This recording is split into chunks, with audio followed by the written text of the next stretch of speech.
Ladies and gentlemen, it is a privilege to gather here in Addis Ababa, a city that has often been the stage of Africa's unity, and that today reminds us of the strength of our collective purpose. I thank Ethiopia for its generosity in hosting us and for carrying forward the spirit of Nairobi into this second Africa Climate Summit. 2 years ago, I had the honor of welcoming you to the inaugural Africa Climate Summit in Nairobi.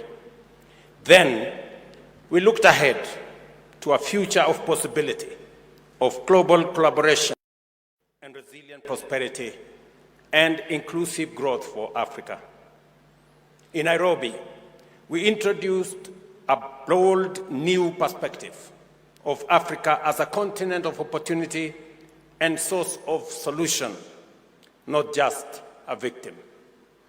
We framed climate action not as a burden, but as a driver of economic growth, transformation, and job creation for African communities. Together, we adopted climate-positive growth as our development paradigm. In doing so, the Nairobi Declaration established Africa not only as a partner, but as a power in the emerging global order. 2 years later, we have come a long way. Our potential is recognized, our voice is heard, and our solutions are being deployed.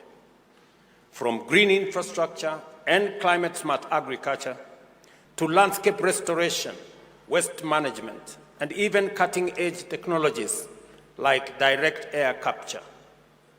Across the continent, African entrepreneurs and communities are innovating and building resilience from the ground up. Yet, while progress has been made, the world around us is changing fast. Global interconnectedness is deepening, but so too is the temptation to retreat into narrow self-interest, transactional partnerships, and short-term gains. Too often, commitments are broken and international solidarity is dismissed as weakness, precisely when the scale of climate crisis demands enhanced cooperation, not less. The truth is undeniable. No nation can solve this crisis alone. Only through bold, united, and sustained collaboration can we avert climate catastrophe. Isolation is not a winning strategy. It is courting failure. Acting alone, we will squander time, waste resources, and forfeit the future. These realities compel us to remain steadfast in building a modern, green, and inclusive industrial base here at home to secure Africa's rightful place in the global economy and to foster the solidarity needed to confront climate change.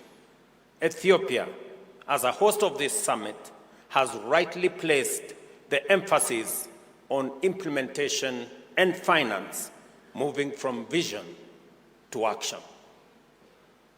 Realizing our vision of climate-positive growth requires action on two fronts. Africa must exercise its agency decisively, urgently, and coherently.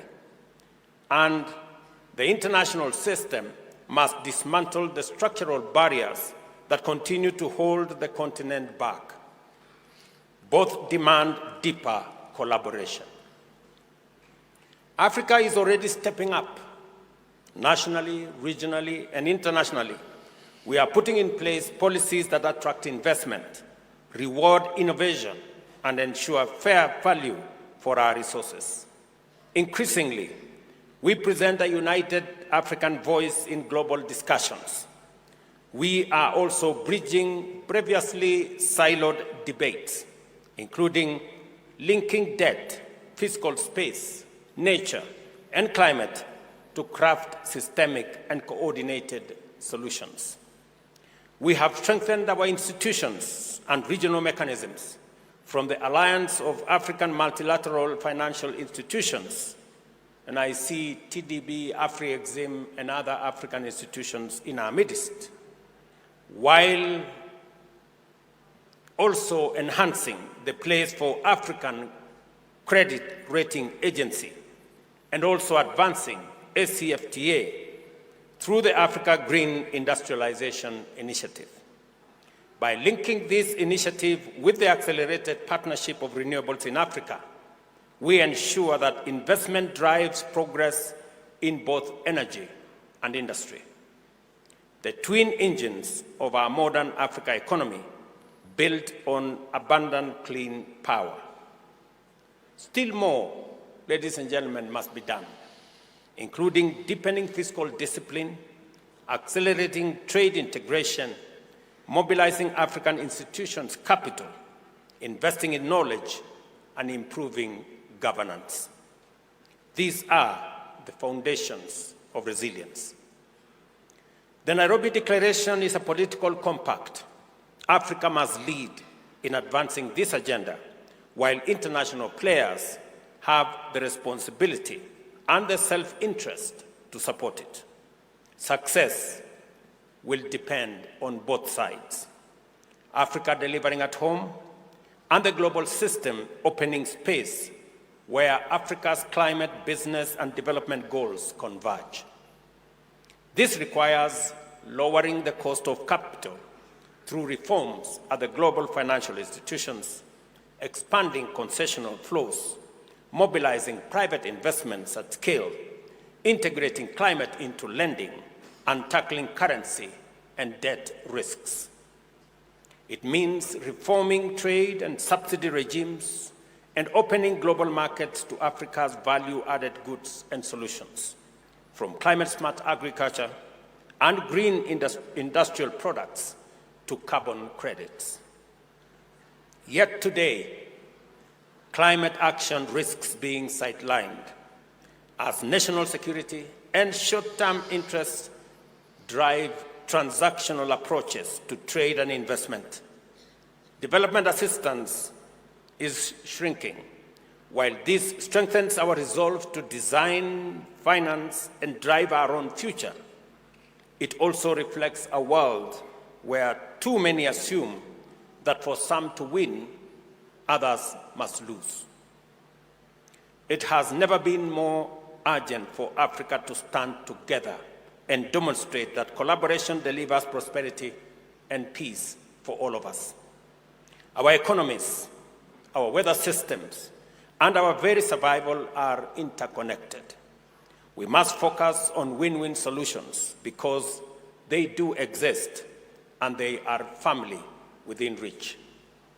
That is why we are here, to celebrate our achievements since the first Africa Climate Summit in Nairobi, confront challenges with unity, hold ourselves accountable, and inspire one another to greater action.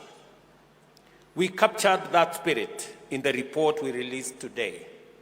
We called it, and I quote, Africa's Journey of Climate Action and Partnership, to reflect that our climate summits are not events, but part of a journey towards a climate-safe future, a destination that is certain, but only if we journey together.